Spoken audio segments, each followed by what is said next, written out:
Are you just going to haunt train stations? Are you going to stay here? Yeah, bed down for the night. Yeah. Make Find the a most cosy of it. corner.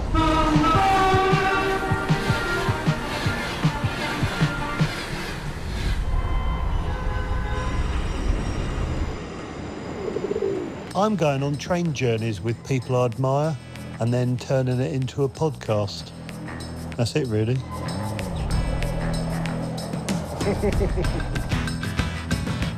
Hello. Hello, Michael. How are you? I'm good. How are you doing? You're all right. Yeah, I'm very well. You look like you're going much further than I am.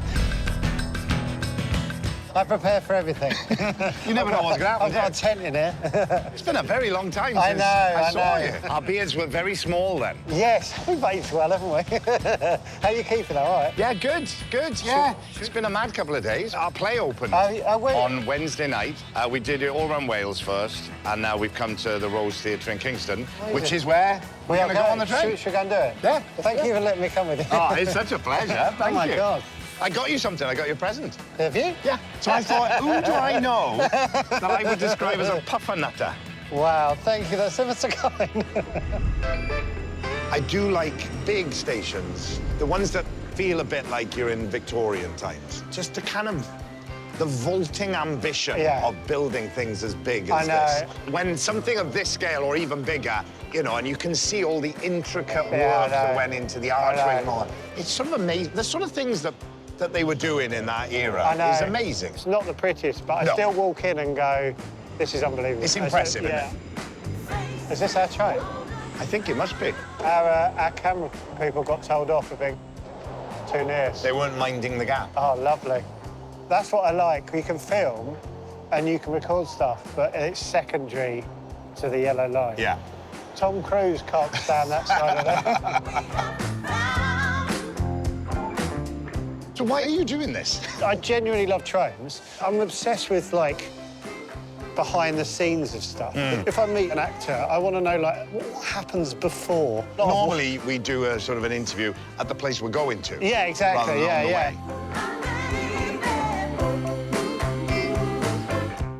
This is quite nice. We did briefly meet a few years ago. Yeah. I'd be interested to know how you remember it. Well, it was at a gig. Yeah. But you were wearing quite an interesting this is outfit. this is like a Tuesday night, and I'm trying some new material at this stand-up gig. It's the first time I'm doing this joke, and probably never did it again. It required me to put on a costume for this one joke. Right. And I was feeling really down about it. What was the costume? Well, the costume was a pilot's uniform. Oh, yes.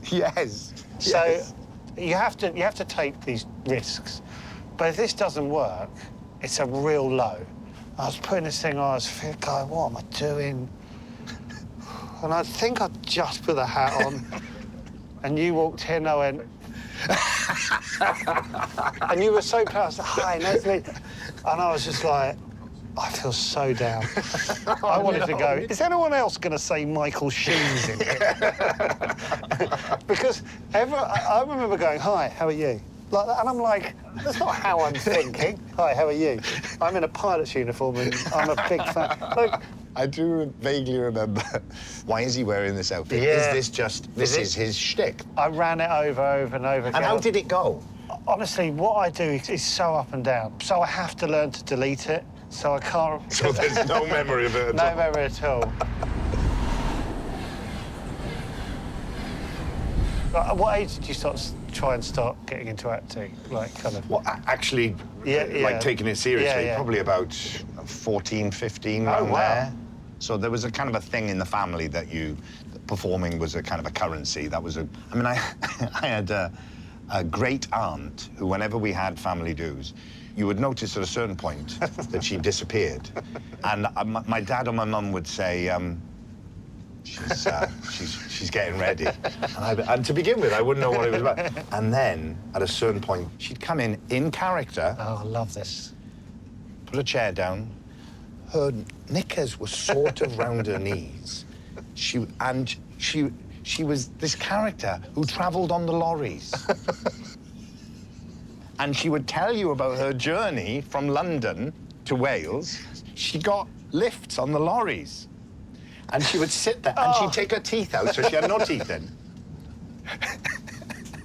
And she would regale everyone with these stories. And everyone found it hilarious. I just found it incredibly disturbing. And you're what age at this time? About 12? 11, 12? If she'd done that now, I think Genu should win the Edinburgh Award. Oh, my God. I can't remember which one it was. It was one Oh, I'm loving this so much. Can we please film that? This is the best thing I've ever seen on a train. And then my dad would have loved to have been a performer professionally and all that. He was a lookalike for a long time, Jack Nicholson lookalike. And he loved doing that because that didn't really require, it just required him to look like someone. Sorry, the reality of it just hit me. I'm here. Yes, I've done it. Did he do the voice? He attempted it. You know, because you have to do something. One of his gigs was coming to Madame Tussauds, just standing very still, and then every now and again jumping out at people. Are you That was a kidding? gig. That was an actual gig, yeah. Yeah. Wow. And then I started doing school plays. Yeah. And then started doing youth theatre courses. At that age, were you aware that it could be a living? No. I never thought about that either. Yeah. And in fact, if it wasn't for a train journey, we wouldn't be sitting here. What do you mean? Well, literally, we wouldn't be anyway. But that trains. I thought I was going to go to university and do English. And I remember going to universities for the, to be shown around and to do the interviews and stuff. And it was coming back from Warwick University on a train journey. And I remember sitting like this and thinking to myself, if I go to university, I can't go to drama school. And it was the first time I'd ever really thought about it. And I thought, if I go to that university, then I'll be there for what am I going to do up? Like, I want to be an actor, I think.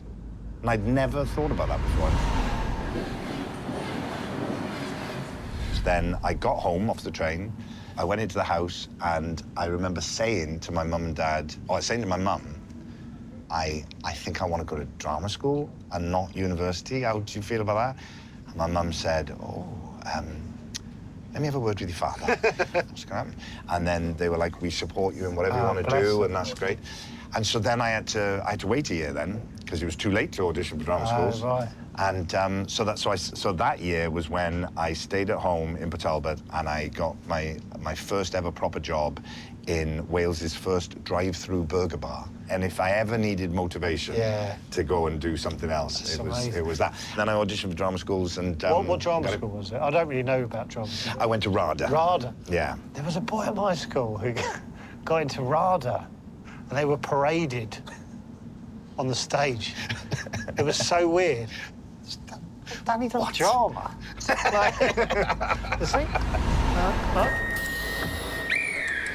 On the day of a play, are you, like, is it laying heavy on you? Whenever I've done plays in the past, from the moment my eyes open in bed in the morning, I go, oh, God, I've got to do the play.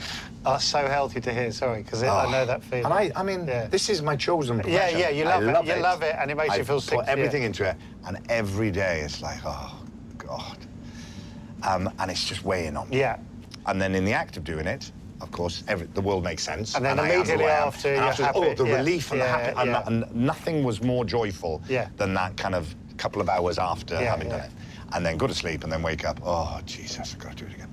I'm trying to work out, because is it the pressure to, like, be good, if you know what I mean, as well? Like, is that... I never used to think about that, in a way. I just used to go out and do it. And, and as I've got older, I've started to feel more pressure now. Oh, more? Yeah, and more nervousness about remembering the lines. Right, okay. So what will today look like? Will you get there, like, an hour before, 2 hours before? So this is the first production for my company, the Welsh National Theatre. I've started this company. So I've got a different kind of relationship to it. You've got two roles, really. Yeah, so I'm artistic director of the company and I'm playing a part in the show. Make it a bit more stressful, yeah. Well, yes, but also I love this play that we're doing. It's called Our Town. So I find that I don't have that same sort of thing of like, oh, God, I've got to do it again. I will get to the theatre and then I'll start doing my warm-up Really? Get yourself physically, Yeah. you know, so you're not going to Pull something. pull something. You know, and you've got to be like physically in your body and, you know, feeling good. And a vocal warm-up, obviously, as well. So, you know, all the stuff that people make fun of pa-pa-pa-pa and all that, do all that. And then in the dressing room, I like to listen to music and I go over the script, I'll go over my lines. And a lot of it is getting in the right frame of mind now to go out there and do it. What your attitude or your mental state you take on just comes out. Oh, yeah.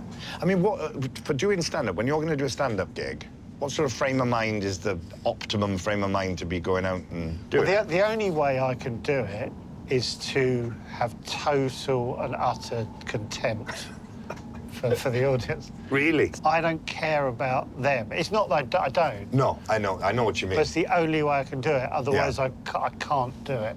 I have to go, I don't care what you think of this. The most sort of pure comedies I've done, and you just have to get the laughs. The relationship I've found between doing it and getting the laugh is so interesting. If I anticipate I'm getting the laugh, you don't get it. Yeah.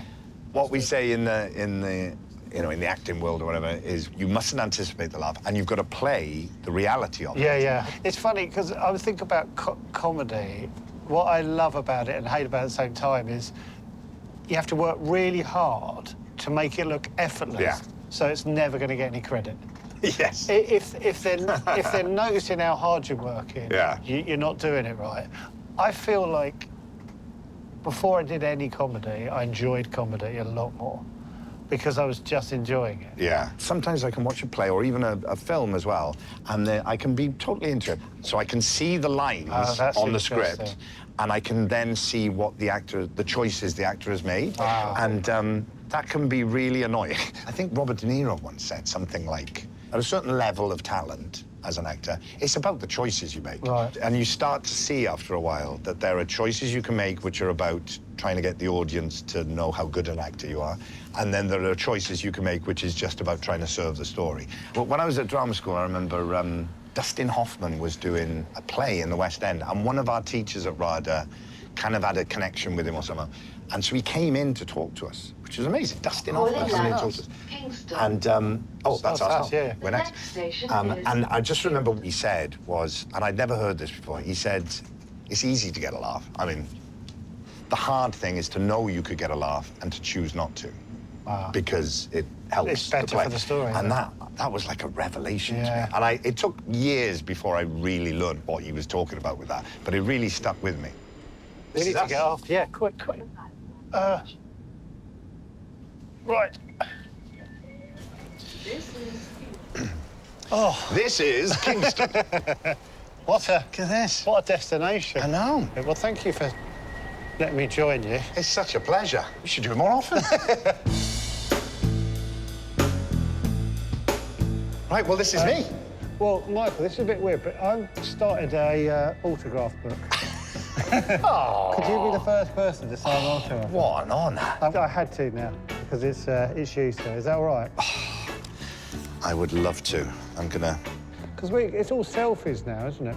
It is. So I want to bring This back is the very autograph old book. school. I love it. Thank you, Michael. can Thank see. you for sharing your morning with me. And then on the next Amazing. page can be Mickey Mouse. Thank you ever so much. It's been such a pleasure. Yeah, no, it's all pleasure. It's all Are you just gonna haunt train stations? Are you gonna stay here? Yeah, bed down for the night. Yeah. Make Find the a most cosy of it. corner. Well, so this is a classic South London train station, so Right. I'm going to make the most of it. Well, when I finish the show I'll see and you I come back back, here. if I see you here, we can do it again. Ignore me. See you, Michael. All Have a right. great show. Ta-da. Thanks, Look Joe. after yourself. Bye-bye. That's a lovely man. From one puffernutter to another. That'll do me. Good Lord.